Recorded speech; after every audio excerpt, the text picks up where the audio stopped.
maganda ako nakamaganda. Tapos meron din yung isa na kayo nararamdaman mo yung parang mahagod na ganyan sa likod mo. Yun yung siya at sumasage niya dito. Yes, kasi para ma-prevent niya po yung pagkakuba nyo sa pagtanda. Yun yung osteoporosis, di ba? Nape-prevent niya. Para sa pagtanda nyo, nakakaya, baka makita ako na lang. Ayan, ganda. Paano yun naman yung 20,000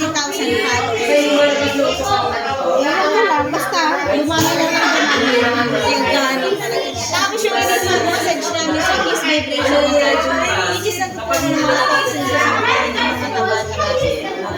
Di ba ka nararamdaman ka dyan parang vibration? Yun siya. Tapos ito madam, ayan o, nakikita mo